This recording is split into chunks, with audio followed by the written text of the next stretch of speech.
The Pentagon says the U.S. carried out but failed in a secret mission to save American journalists, including James Foley, who was recently beheaded by jihadists. The executioner in the Islamic State video apparently showing Foley's killing appears to be a British citizen. UK Prime Minister David Cameron broke off his holiday to condemn the shocking development.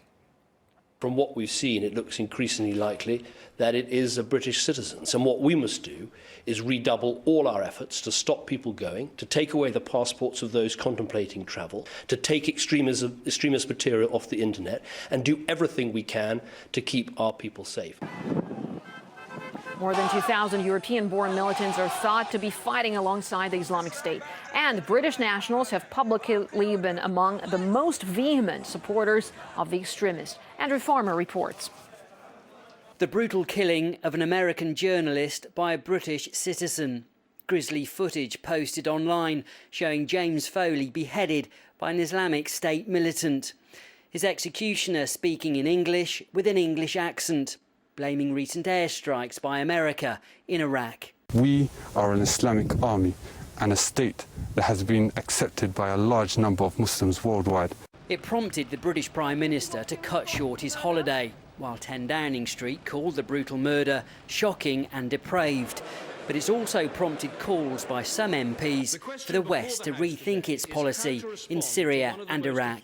We supplied some stuff in terms of communication to these people, and all of these people have got a hold of this, predominantly Al-Qaeda types and ISIS type, who've now turned into a formidable force. However, Foreign Secretary Philip Hammond made it very clear there will be no change in Britain's approach. Look, I reject any suggestion that British foreign policy is providing any kind of excuse for what ISIL are doing. ISIL has a poisonous ideology. We will support moderate, secular, democratic oppositions to murderous dictatorships, whether it's ISIL or whether it's the Assad regime in Syria. But the brutal murder of James Foley has raised other awkward questions for the government, namely the growing number of Britons fighting alongside jihadists. Around 400 are thought to have taken up arms in Syria and Iraq, and some experts believe it's a tide that will be difficult to reverse. The counter-extremism units have not been very effective, and the reason they're not very effective is because they're dealing in a framework which they cannot change. They cannot change the social situation of many young minority Brits in this country. They cannot change the foreign policy of Great Britain. And given those limitations, it's unsurprising that they have been unable to fix the situation on their own. Last year, Britain was shocked by the horrific killing of British soldier Lee Rigby outside his London barracks.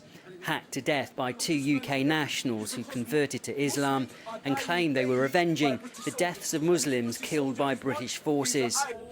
But despite the outrage that followed, hundreds of Britons have continued to join the Islamic State. While there's been widespread condemnation of the jihadists, it is clear they do have their sympathisers, and for Britain, some are still very close to home. Andrew Farmer for RT, London.